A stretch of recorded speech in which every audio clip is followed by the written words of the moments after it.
This video was made on Ngunnawal country, and we acknowledge elders past, present and upcoming.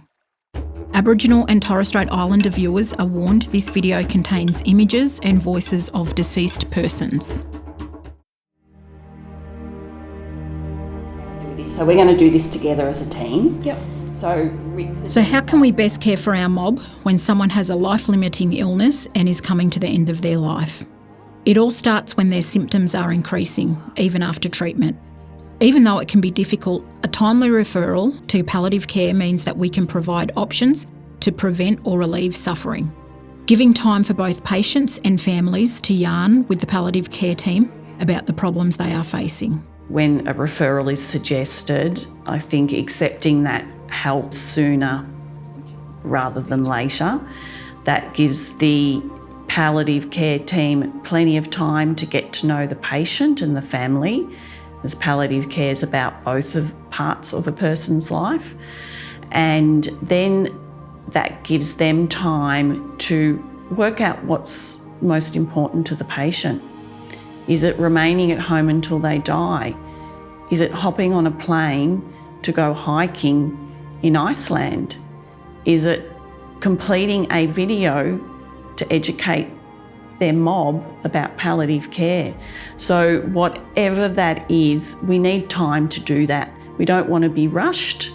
We want to get to know the whole person. The people who normally refer patients to us would be the specialists themselves, like the oncologists, cardiologists, hematologists. They can refer patients to us. There's a prescribed form that they need to fill up. We've got the inpatient unit, we've got the home-based palliative care service, we've got the aged care service where we look after nursing home residents throughout the ACT. Also, we do consult services in all the hospitals within the ACT. So you can refer patients to any of those services. Yeah, and part of it was getting away from their family, your kinship, the ones that love you, knowing that the more that you was in pain or the more that you couldn't pick up the carton of milk out of the fridge or make your own breakfast and ask them for help in that sense, I think that sort of made me come to palliative care in a sense to have a look, to see what it was like. Totally different to being in hospital, and it was about getting on top of my pain so that I can go home. I'm not stuck here. They're thinking palliative care is coming into a hospital and passing away there. So not knowing the options that they can pass away at home, I think that's a big barrier because a lot of Aboriginal and Torres Strait Islander people prefer at home or with their families or on country. When a patient is referred to palliative care, the goal is to help them enjoy the time they have left.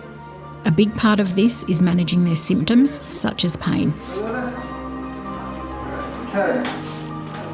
So Rika, you're right to do what we did yesterday. You did really well, so you pulled up okay from that. Right, and take it easy. By helping with the different symptoms like inability to swallow or weakness or shortness of breath or pain, which can be quite significant in this condition, palliative care services can really improve the quality of life of the individual. It was hard to see it happen to such a, active, happy kind of bloke, but just seeing it kind of eat away at him over the last couple of years has definitely been hard. And it's just very tricky in it's such a small house without the right equipment for lifting and, showering and all that kind of stuff. It was getting a bit difficult at home there, and there wasn't a lot of room to get around, especially in a wheelchair. And I've found here, you've got all that space to yourself to move and, to do your thing. But, even like the showering facilities and stuff here just makes it a whole lot easier, when you can get wheeled into the shower in your wheelchair and you've got people there to help you, wash you and all that. Good management of symptoms mean the patient is in a better place to work out their goals. And this will differ for every person. They may want to return to country, visit a traditional healer, attend a special family event, reconnect with old mates, and plan for things such as burial or cremation. There is no right or wrong. It's what matters to the patient and their family. It was like a whole new part of his life had opened up when he understood what palliative care was all about. because he didn't know how much help there was out there for him to achieve things that he really had given up on. Once he understood palliative care, out came all these goals that he wanted to kick, and he ticked them off. And he was doing that really up until he died. So I want to spend that time getting back on my feet so I can go and watch my son play football, go home and have a weekend with my nephews and nieces, have a barbecue with the mob.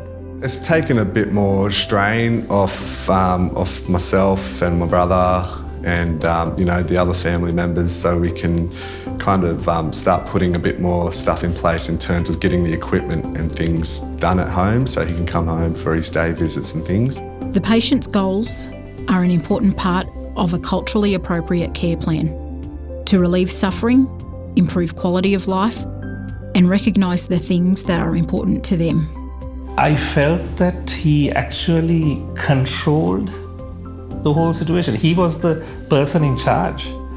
We were just managing him as per his needs.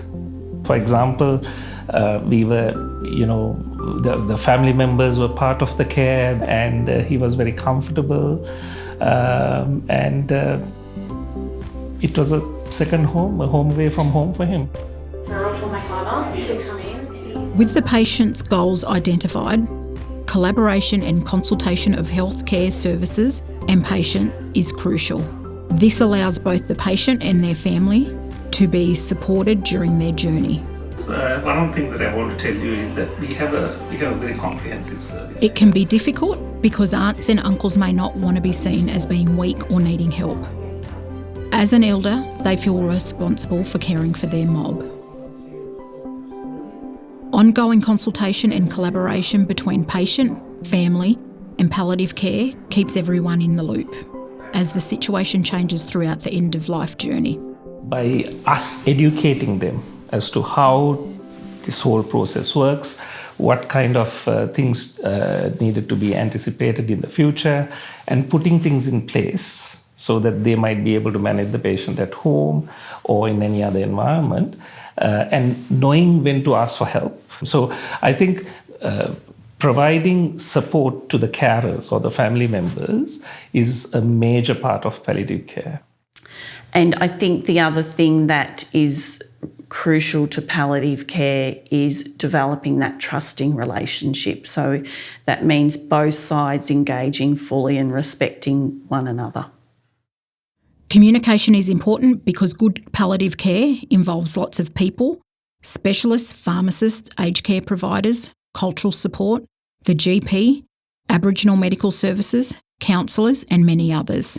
This engagement continues even after the patient's passed away in the support provided to the family as they journey through sorry business. Has there been many Aboriginal families out there? There's been a few. One of the things I think that was really central to his journey here was that we had the support of Woononga Aboriginal Health Service and the ALOs right throughout his journey. So we didn't try and do it alone. We recognised the need for us as a team to be supported from people who know about culture. And together we cared for Chatty as a team. We didn't take over his care. We joined together and collaborated, and that was all, and Chatty was always central to that. And Chatty made sure he voiced what he wanted, but we gave him the space to do that as well. He felt safe enough to be able to ask or set goals about his care. And if we didn't know the answers, we would work together. When we were planning his care, we planned together. We had planning meetings like we've never seen before at Claire Holland House, which included multiple services and stakeholders. But Chatty taught us how to do that. So in conclusion, patients need 4 things to get the best out of palliative care. timely or early referral, proper management of symptoms, a clear understanding of the patient's goals, and collaboration and consultation of healthcare services with the patient and family. It puts the patient in control to make the most of their time and help family and friends and others who are caring for them. There were times as he was getting closer to death where he was really frightened, and sadly motor neurone disease does have times where you can't breathe and it's frightening. And I would sit with him by his bed and hold his hand as he was gasping for air and just be calm and be constant and not panic. And he was grateful for that. Yeah. You know, this is where you need to be, to give you that opportunity to spend the rest of your life, or whatever time you have got left, knowing that it is an unstoppable disease that they haven't found a cure for yet. But in the meantime, if you want to live that bit extra longer, I think this would be an ideal place to come.